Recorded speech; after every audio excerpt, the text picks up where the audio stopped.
Okay, see if we are live. Good evening, everybody. My name is David Lozano, and I am the Executive Artistic Director of Academia Theater. And I am so glad to be here this evening with Ernest McMillan, from former curator of Community Action with Academia and legendary activist and community supporter. So, how are you doing this evening, Ernest? I'm fine, man. I'm so delighted to be with you. It's been a while since we've been in the same room together, right? I know. It's been more than a year, I think. Yeah, it's good to So see you, now, man. Good to see so now we're in the Zoom room together. Yeah, okay. Yeah. So just I've also got this on my phone so I can look at comments that people can leave, and so I want to thank everybody. Maybe Ernest can relate a little bit to this, but we're in this age of utilizing new technology, and I'm still getting a hang of it, and I'm always in need of some support from our staff. So I want to thank Matthew Rodriguez out there, the communications coordinator, for helping us out. Yes. So welcome to the Zoom universe, Ernest. Well, here we are. Here we are. And so Ernest is going to be leading a really special course for Academia over the next few weeks, starting in a few weeks. It's called Becoming a Light Unto Yourself and for Others. And he is going to be looking at cultural traditions from around the world, as well as their spiritual practices to help that have helped fortify communities in times of crisis.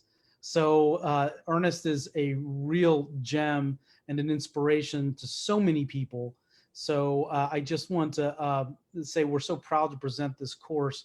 It's a 5-day course, one day of orientation, and 4 evenings of classes. So Ernest, before we start talking about your program, just tell us, what have you been up to lately? Oh, like in the last few months, it's been a whole new awakening for me as far as lifestyle and bearings and ability to communicate and reach out and connect. So it's been quite a challenge, but I think so far so good.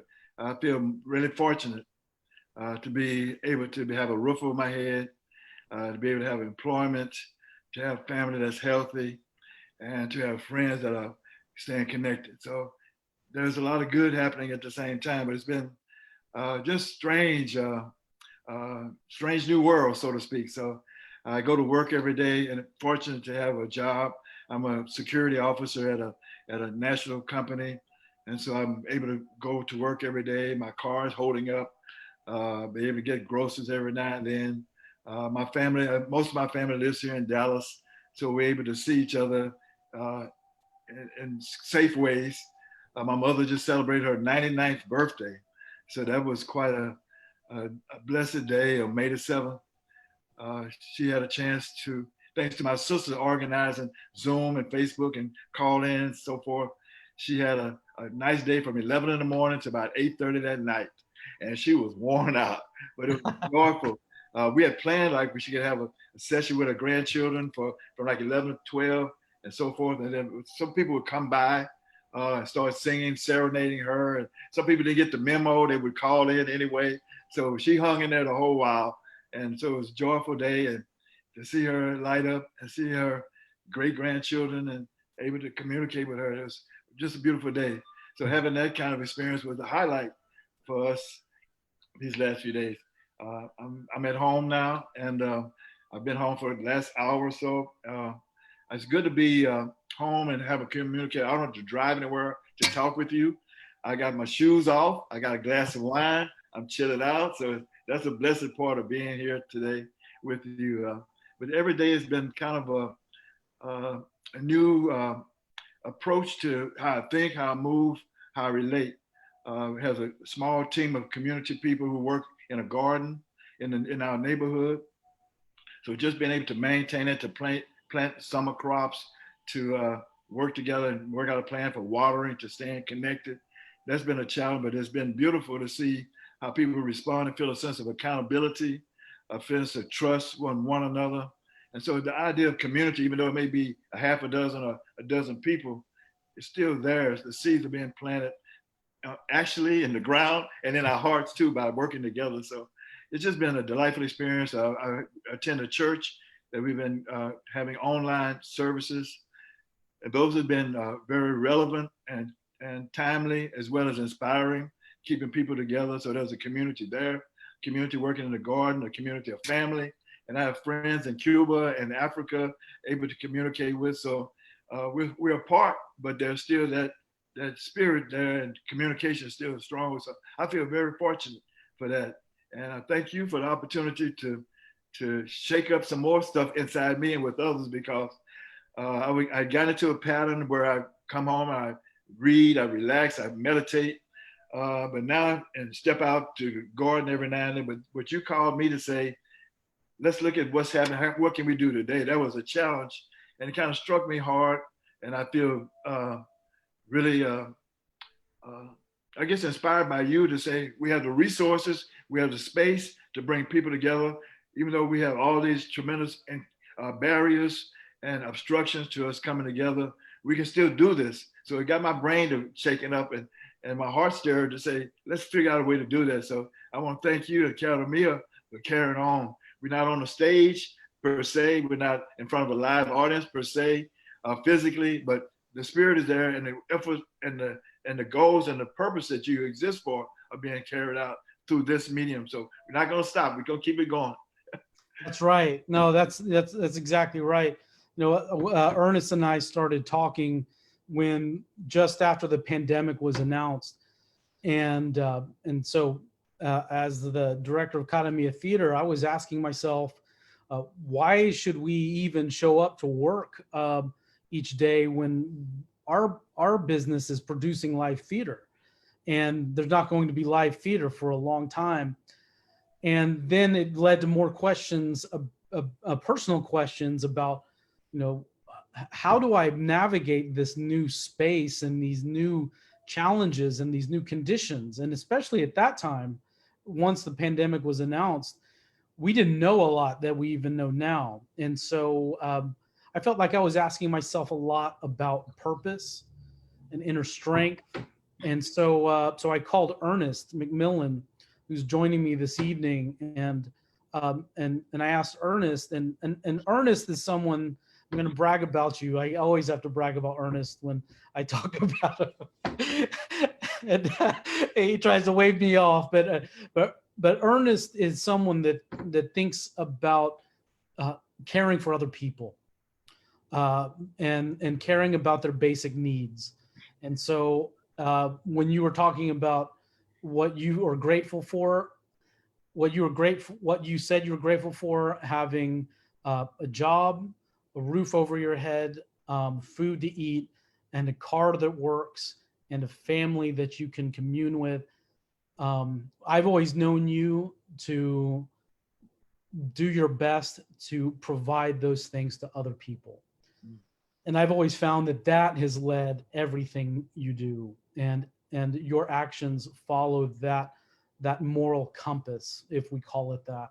So after the pandemic was announced, I reached out to Ernest, and I asked him if he would be interested in leading a course that was similar to other courses he's taught for our youth and other folks within our organization. And he came back with a very strong program that we're presenting, becoming a light unto yourself and others. And I do want to jump into that. I also feel like it's so important for people to understand, where you come from and why your journey has, I think, inspired so many people, and it seems that has made you the individual that you are, that cares so deeply about providing essential needs for people, or building community to provide essential needs for communities. Can you talk a little bit about your personal journey that has led you to this this way of being and acting in the world? I'll try to say a few things about that. I grew up here in Dallas, in what is the oldest Black community in Dallas, Freemanstown. And it was one of the first, if not the first, area of Dallas that was gentrified. And so I grew up in an area when it was a thriving community where everything you needed was within a mile radius: churches, schools, hospital, restaurants, everything you needed was right there. And growing up in a segregated world where segregation was the law of the land, and that we also benefited from having a community that had a wholeness, a sense of wholeness, even though we were mistreated and not given our proper due. There was really a wall over our heads that limited our own potential. So I'm happy to see the walls broken down. I was a part of that struggle in the movement to work in the Deep South in the 60s, working alongside sharecroppers and farmers and maids and busboys who were just wanting to vote, registered to vote in Alabama, Southwest Georgia, and Mississippi in the 60s. And been a part of that and seeing some victories gained, the Voting Rights Act, the Civil Rights Act, and having a sense that we made some great accomplishments. Coming back to Dallas after those accomplishments and seeing we were stuck still in the old South, in the old mentality of racial superiority. The campus I enrolled in to continue my education had a rebel flag flying over it. It's now called University of Texas at Austin. And so I was forced out of that school because we organized protests and campaigns and built petitions and so forth to fight that. But I was given a suspension from school for those activities. But it put me in the briar patches, we used to call it. And so been in Dallas, getting a part of the anti-war movement to stop the Vietnam War, worked with groups like the Students for Democratic Society, and then seeing that being torn apart by the Congress calling for us as un-American because we were doing this. The House on Un-American Activities called for us to be chastised and even charged with treason, perhaps. So the people who with the SDS said, it's time to say bye-bye. And they took off, which was their prerogative. They didn't live here. I had to stay here. And so we provided another out for me to get even deeper into my community and organize a Student Nonviolent Coordinating Committee chapter here.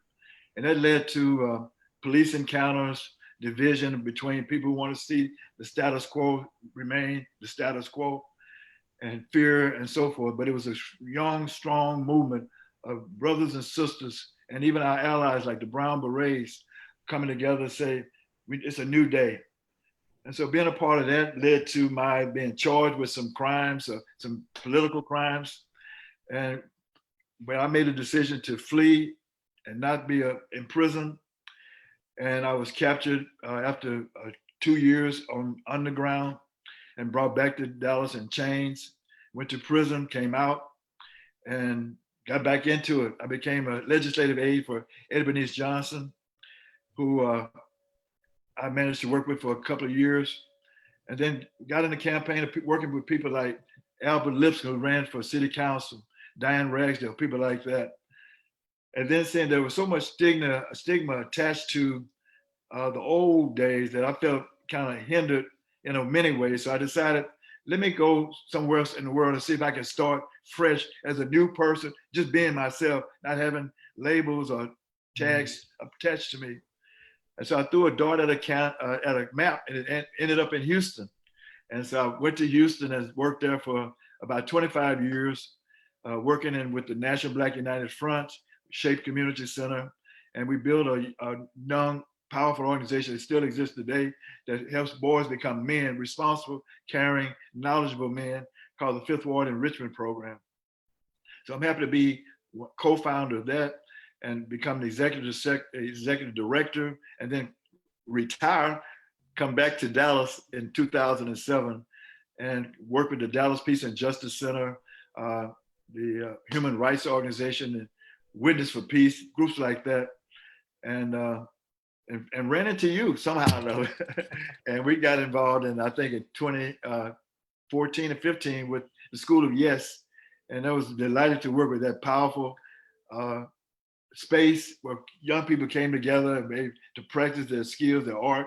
And young men and women who were in high school became youth leaders, big brothers and big sisters to the elementary age kids. And being a part of that growth experiment with them was just amazing.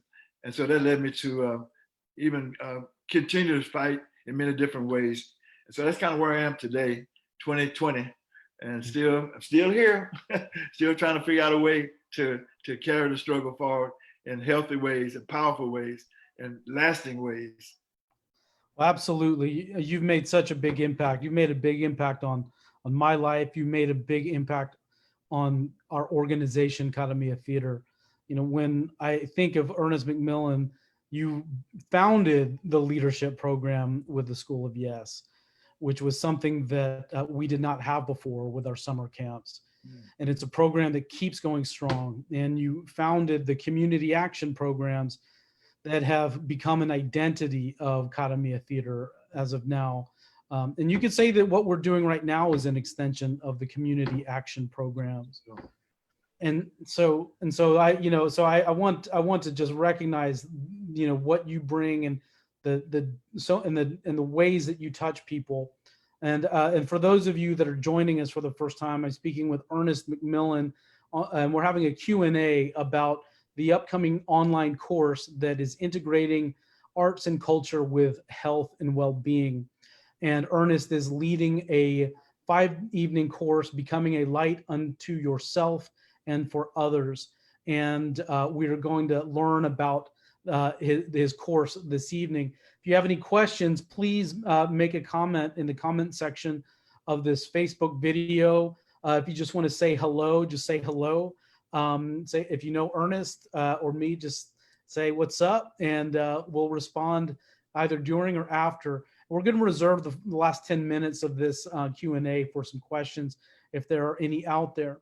So Ernest, when I approached you about the possibility of developing a course that could address some of the needs that people may be experiencing at this time, tell us why you and how you came up with this course, Becoming a Light Unto Yourself and for Others.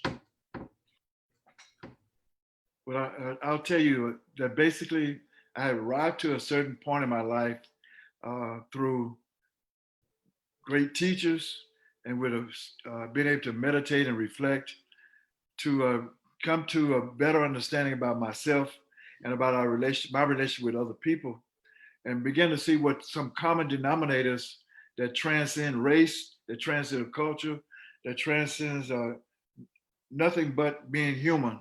And so being human in Asia, being human in Africa, being human in America, what are those traditions? What are those strengths? What are those pillars within those societies that help people to protect themselves, to sustain their life and livelihoods, to perpetuate their people and their growth? And so been looking at those guys, I ran into some common denominators, some values that existed then and now, but it's kind of absent to us from knowing, because we often just kind of look to the external and kind of guided by the superficial and external, looking outside ourselves, when a lot of our answers are not the main answers goes to the source within us. And so the source within us is in the source that's within you and within people in other parts of the world. And so what are those common denominators? And so I was able to grapple with that with some young people that were White Rock United Methodist Church at Owenwood Farm and Neighbor Space, talking with youth leaders from AmeriCorps, talking with youth leaders who came to be volunteered during the summer of the last 2 years. And we were able to fashion a sense that, yes, there's a thing you can do today, and it's not something that's brand new per se. It's something that you can tap into. So I want to try to figure a way we can tap into that through this course.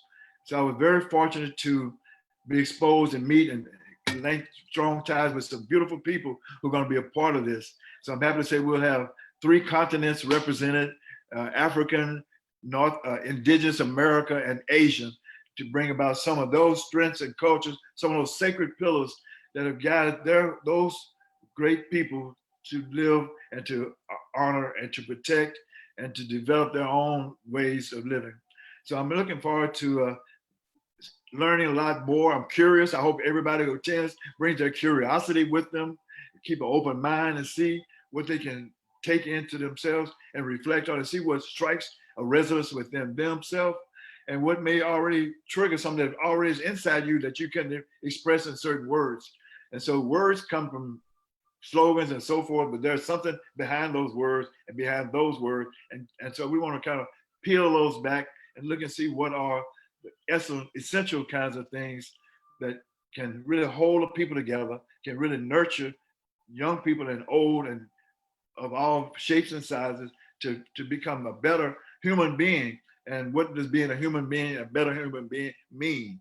And so we're going to talk about compassion, solidarity, mindfulness. Those are kind of things that we'll learn how people in India and South Africa and in North America and South America were able to keep alive from their ancestors through today.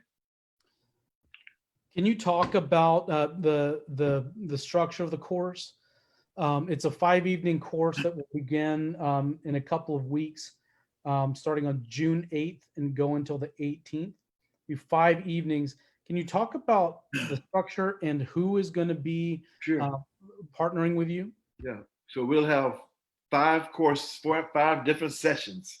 The first session will be an introductory session where we'll have just the idea and the introducing of the persons who will be a part of this.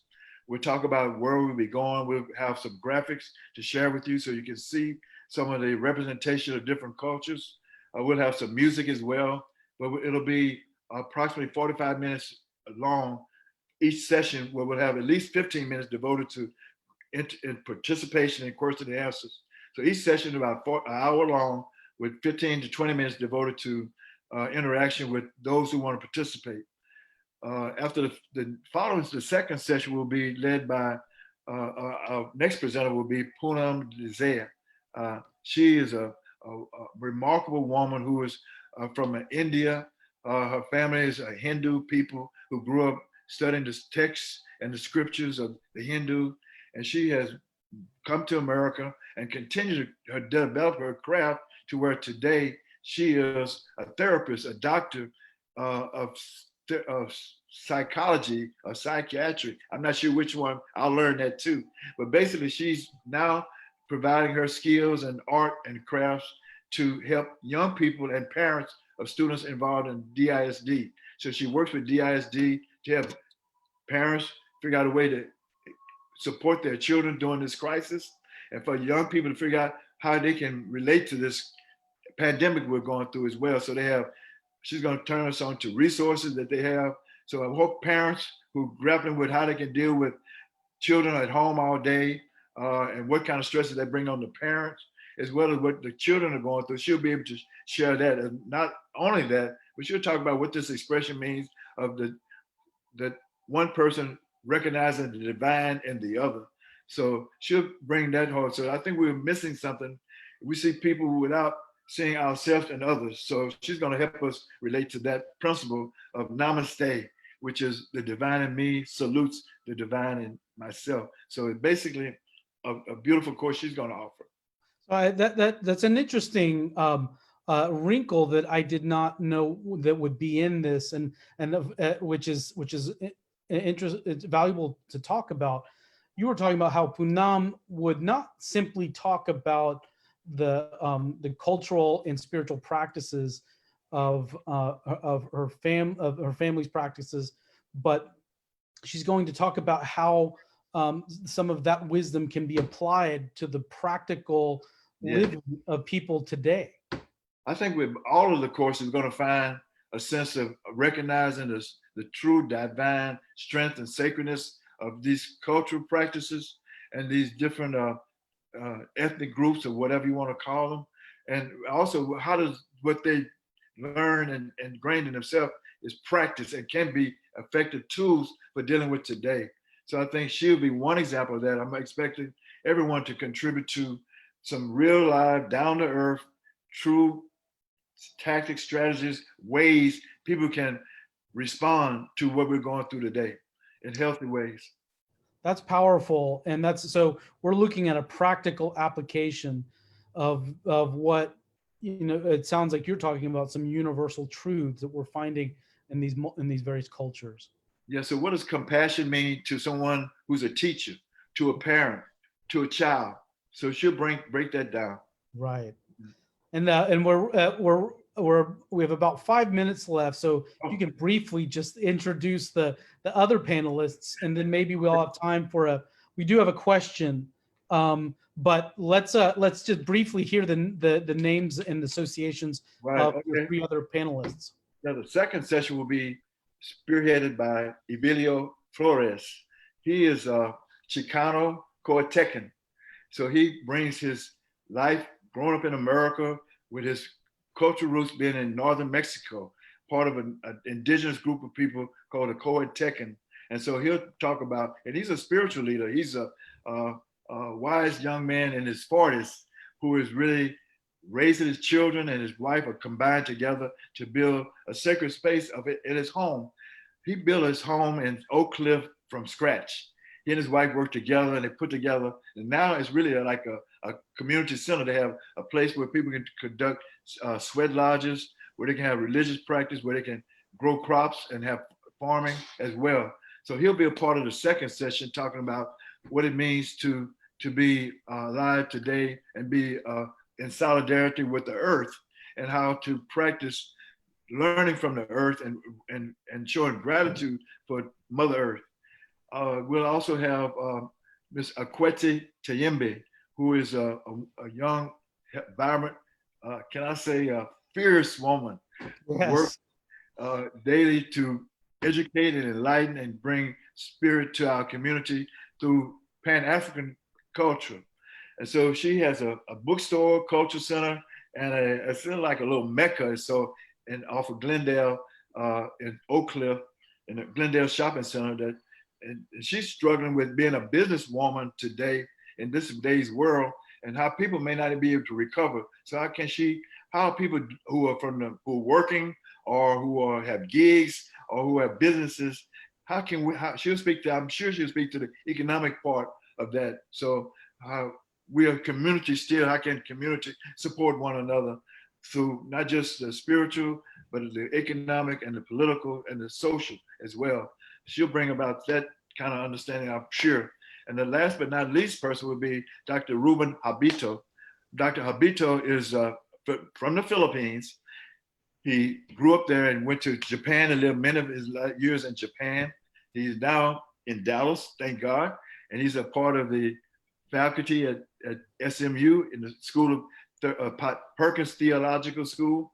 And he teaches a course on, I'm not sure all he teaches, but he's a wonderful guy. He's been able to blend, and I'm really curious about how he's able to blend Christianity with Buddhism. So he talks about the different aspects of worship and sacredness. So he'll be talking about love and agape and what that means, and how can you practice that in today's world. So I'm just amazed to see him, because he's at a Methodist institution, but he also is a Buddhist, and he also has founded a Buddhist temple, so it's a meditation space that right now is in the middle of White Rock United Methodist Church. So he's a founder of a meditation support group, as well as being a faculty leader at Perkins School of Theology. So these remarkable, outstanding people didn't hesitate. They said, yes, I want to be a part of it. How can I help? What do you need? So that spirit, that generosity, that graciousness is within now. It's a real strength. I'm really just amazed and happy to be associated with them. Well, that's really powerful. And I'm learning about this course this evening as we're talking about it. I'm talking with Ernest McMillan, who is going to be facilitating a course of 5 evening sessions from June 8th until June 18th, becoming a light unto yourself and for others. And Ernest will be interviewing people of different cultural backgrounds and spiritual practices, but very powerfully will apply to the practical living challenges that we are facing today. And so I wanted to open this up to any questions. If anyone has any questions out there for Ernest, I know that Tamitha Curiel asked, would you say this could count as professional development for educators? I think so. I think if you listen and take in what they're saying and reflect on it, you can find a way to apply it to an elevated way of serving whatever profession you're in. So I think these are translatable, transferable skills that can fit almost any occupation, not even necessarily an occupation or craft, but just a level of being.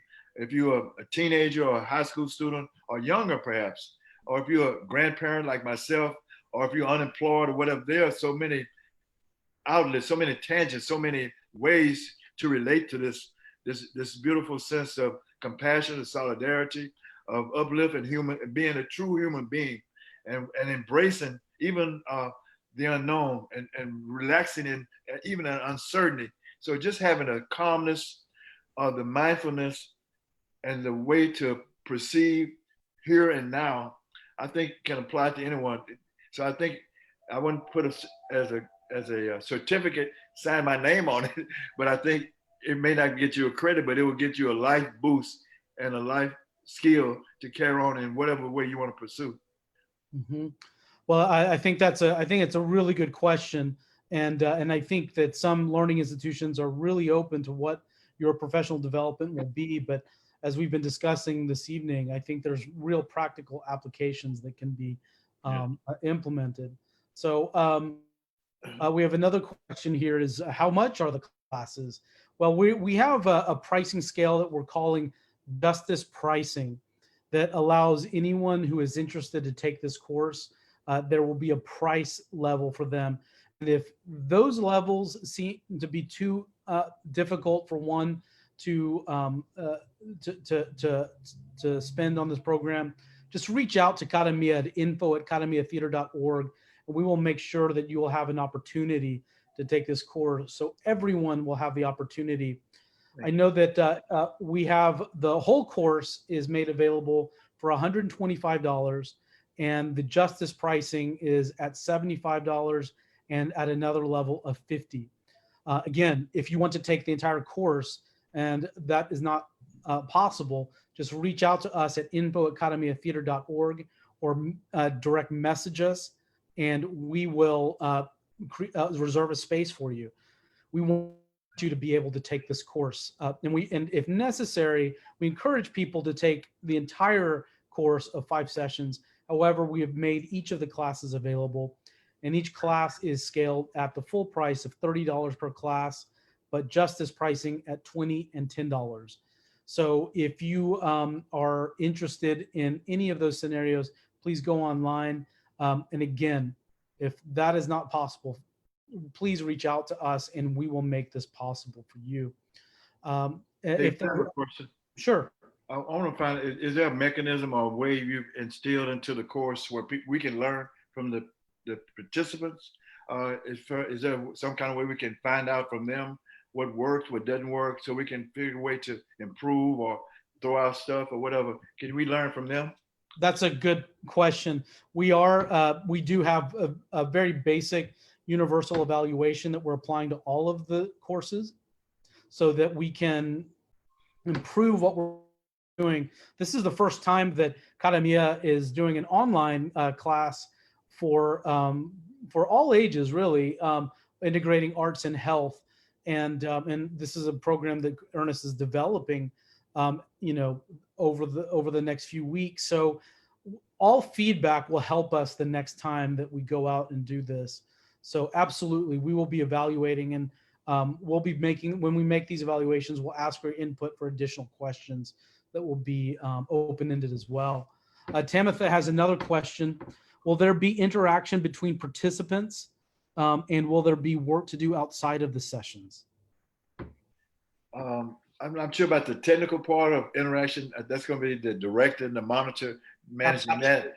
But as far as the outside, we haven't come up with, I'll be surprised to learn that there is some homework or some assignments, but I'll be talking in the next few days. Thank you for asking that question, to see if someone within those 3 or 4 courses, or maybe all of them, may come up with some assignment or some practical follow-up kind of tools you can implement. But thank you. We'll definitely consider that. I will say this: it is set up to be interactive on Zoom, so that that 15-minute question, 15-minute period in which participants will have an opportunity to speak with the panelists and with Ernest. Isn't that the set? So you have 45 minutes and 15 minutes to interact, and so on Zoom we'll have that. We'll certainly have that opportunity on the Zoom, and but yeah, so that's a really powerful opportunity. So when we're talking about these real life challenges and needs, this opportunity to speak with these practitioners will be very, very helpful, I believe. I've signed up, and I'm looking forward to it. So, you know, I'm looking forward to it. I was also involved with our current program, Stories That Heal, which has been which was so inspiring. So so I'm glad to be a part of all of them. So I am we're going to close out for the evening, and I want to thank everyone for being involved and present for this Q&A with Ernest McMillan, who has developed the course Becoming a Light Unto Yourself and Others, which will be an exploration of various cultures and spiritual practices from around the world, and looking at universal values that will have applications on current challenges that we're living in the world today with. And the dates are June 8th through June 18th, 5 sessions in the evenings. And the prices are organized in justice pricing. So so everyone will be able to have access to the class. And if the pricing is challenging at those levels, please reach out to us at info@kadamiatheater.org. Ernest, do you have any final comments before we say good evening? No, I'm just thankful for this opportunity to share. I'm looking forward to the 4 courses coming up, the 4 sessions, and I'm looking forward to learning from all of them. And I think everybody's going to be amazed and hopefully benefit in many different ways, from your personal level to extending and helping us to grow our community.